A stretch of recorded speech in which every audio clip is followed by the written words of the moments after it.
أعوذ بالله من الشيطان الرجيم بسم الله الرحمن الرحيم وآية لهم أنا حملنا ذريتهم في الفلك المشحون وخلقنا لهم من مثله ما يركبون وإن نشأ نغرقهم فلا صريخ لهم ولا هم ينقذون إلا رحمة منا ومتاعا إلى حين صدق الله العظيم۔ سورہ یاسین کی آیت نمبر 41 سے 44 تک 4 آیتیں پڑھی گئی اور اللہ جل جلالہ کی قدرتوں کا بیان چل رہا ہے۔ اور ان لوگوں کے لیے ایک اور نشانی یہ ہے، ہم نے ان کی اولاد کو بھری ہوئی کشتیوں میں سوار کیا اور ہم نے ان کے لیے اسی جیسی اور چیزیں بھی پیدا کی جن پر یہ سواری کرتے ہیں، اور اگر ہم چاہیں تو انہیں غرق کر ڈالیں، جس کے بعد نہ تو کوئی ان کی فریاد کو پہنچ سکے اور نہ ان کی جان بچائی جا سکے۔ لیکن یہ سب ہماری طرف سے ایک رحمت ہے اور ایک معین وقت تک زندگی کا مزہ اٹھانے کا ایک موقع ہے جو ان کو دیا جا رہا ہے۔ یہ ان آیتوں کا ترجمہ ہے۔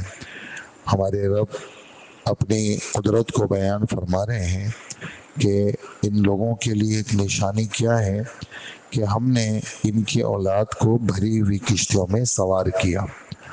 تو یعنی سمندر کے اندر یعنی پانی کی خاصیت یہ ہے کہ کوئی بھی بھاری بھرکم چیز ہوتی ہے وہ سمندر میں جیسے پانی میں رکھتے ہی وہ نیچے چلی جاتی ہے۔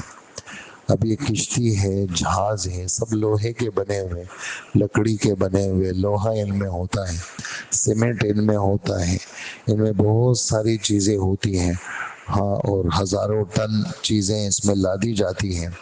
تو اللہ جل جلالہ فرماتے ہیں اس پورے سمندری نظام کو ہم نے تمہاری خدمت میں لگایا ہے۔ ایک جگہ نہیں، کافی جگہ یہ بات ہے۔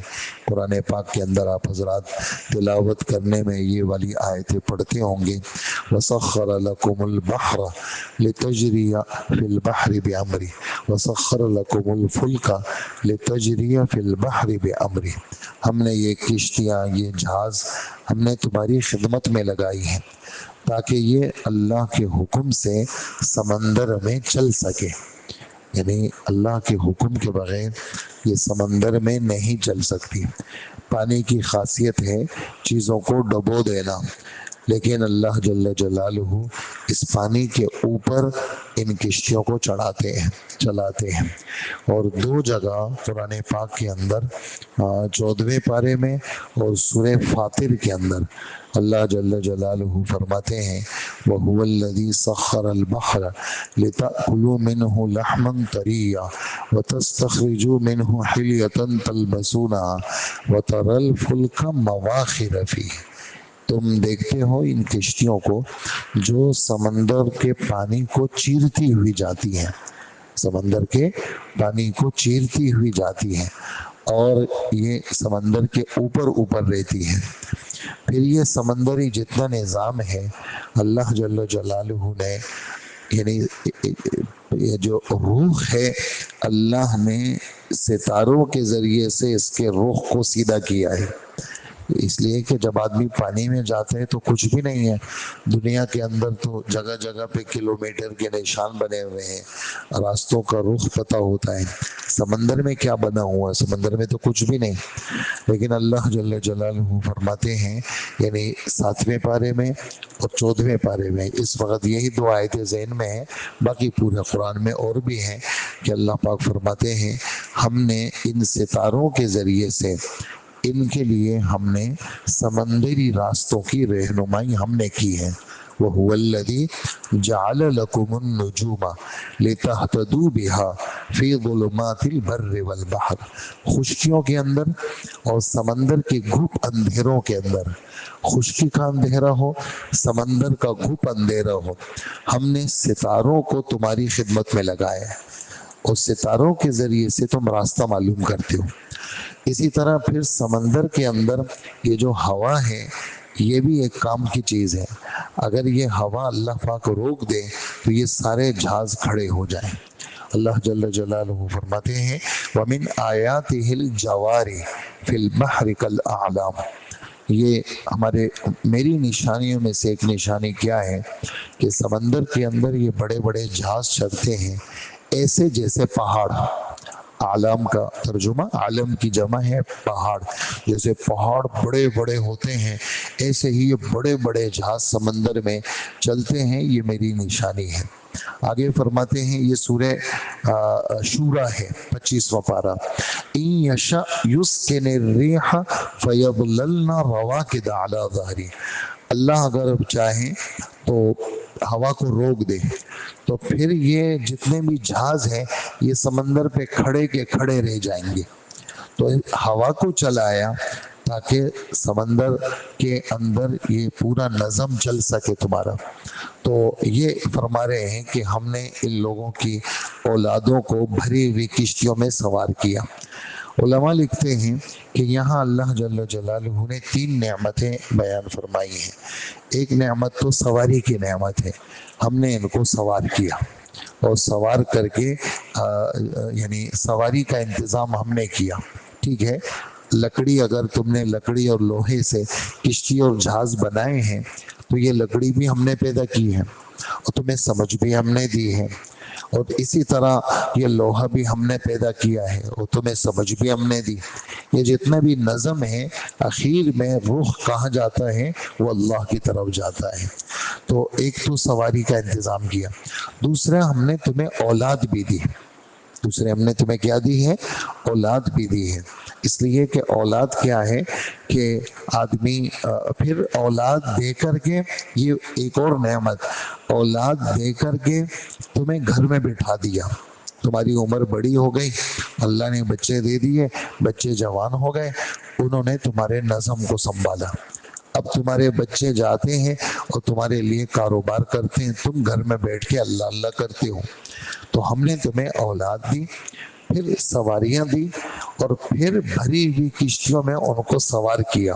تو یہ نعمتوں پہ نعمتیں ہیں اور تم آرام سے گھر میں ہو اور تمہارے بچوں کو ہم نے تمہاری خدمت میں لگا لیا. پھر ایک اور بات اس میں یہ لکھی ہے کہ عام طور سے یہ جو بچے خاص کر چلنے پھرنے کے قابل نہ ہو یہ ماں باپ کے لیے بوجھ ہوتے ہیں. مطلب بوجھ اس معنی کر کے ان کا خیال زیادہ رکھا جاتا ہے اور زیادہ ان کی طرف توجہ دی جاتی ہے. فرمایا کہ ان کا خیال بھی ہم ہی نے رکھا ہم ہی نے ان کو سوار کیا ہم ہی نے ان کا سارا نظم بنایا. تو یہ ہمارے رب کی نعمتیں ہیں. وَخَلَقْنَا لَهُم مِّن مِّثْلِهِ مَا يَرْكَبُونَ. اس میں قیامت تک کی ساری سواریوں کا ذکر کیا.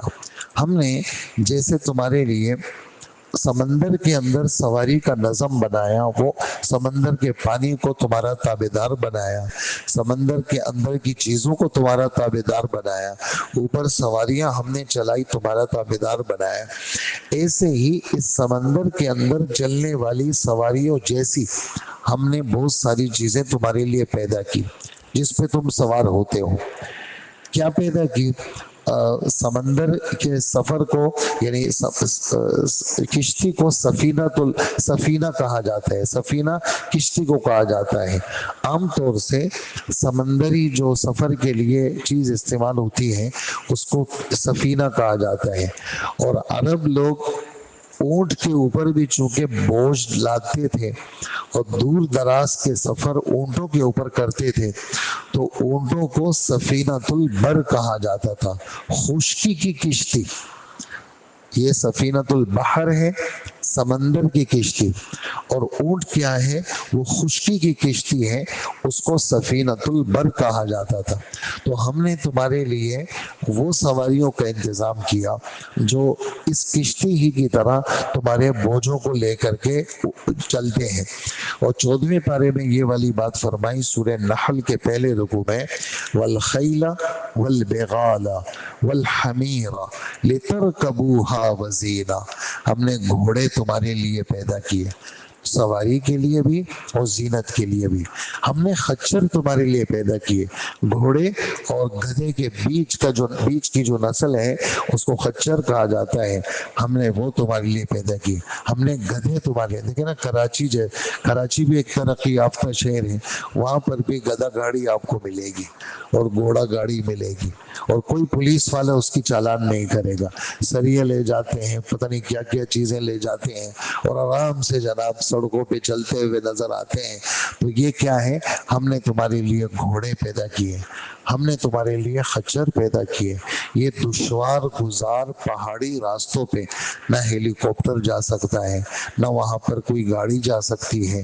یہ گھوڑے اور یہ خچر ان دشوار گزار راستوں پر، چھوٹے چھوٹے راستوں پر پہاڑ کی چوٹیوں پہ جا کے پہنچ جاتے ہیں، اور اس پہاڑ سے اگلے پہاڑ کے پیچھے جو علاقے ہیں وہاں سامان پہنچانا، وہاں چینی، آٹا اور اناج پہنچانا، یہ ان جانوروں کے ذریعے سے وہاں پر یہ خدمت انجام دی جاتی ہے. ہمارے رب فرماتے ہیں کہ لِتَرْكَبُوهَا وَزِينَةً، اور یہ تم سواری کے لیے بھی ہے، تمہارے لیے زینت کا بھی سامان ہے. یعنی گھوڑا تمہارے لیے زینت بھی ہے، اور تم سواری بھی اس پر کیا کرتے ہو؟ سواری بھی کرتے ہو. یہاں پر فرماتے ہیں علماء کرام، قیامت تک جتنی سواریاں، یعنی حضرت مفتی صاحب نے لکھا ہے معارف القرآن میں کہ قرآن پاک میں جہاز کا ذکر کہاں ہے؟ کہ قرآن پاک میں جہاز کا ذکر یہاں پر ہے کہ اللہ پاک نے اس کشتی کی طرح تمہارے لیے وہ سواریاں پیدا کی ہیں اللہ پاک جس پر لوگ سوار ہوتے ہیں. اور علماء لکھتے ہیں جیسے یہ پانی ہے، پانی کے پشت کے اوپر ہم نے کشتیوں کو اور جہازوں کو چلایا، ایسے ہی ہوا کے پشت کے اوپر ہم نے جہازوں کو چلایا. آسمان کے اندر بھی اگر ہوا رک جائے تو یہ جہاز چلنے کے قابل نہیں رہیں گے. یہ تو ہوا کی پیٹھ کے اوپر سوار ہو کر کے یہ جہاز سفر کرتے ہیں. اگر ہوا بند ہو جائے، بالکل ختم ہو جائے، جب ہوا کے رخ سے یہ جہاز اوپر چلے جاتے ہیں تو پھر یہ جہاز بے قابو ہو جاتے ہیں. جو خلائی اسفار کے اندر چیزیں چھوڑی جاتی ہیں تو ہوا کے اندر تو وہ ٹھیک چلتی ہے، لیکن جب وہ اس کو دائرے کو کراس کر لیتی ہیں تو پھر وہ اس پہ نہیں رہتی، اپنے قابو میں نہیں رہتی. وجہ اس کی یہ ہے کہ ہوا ہی ختم ہو گئی. تو جو چیزیں چل رہی ہیں فضا کے اندر وہ ہوا کے پشت پہ چل رہی ہیں، اور اللہ نے اس کو چلایا ہے.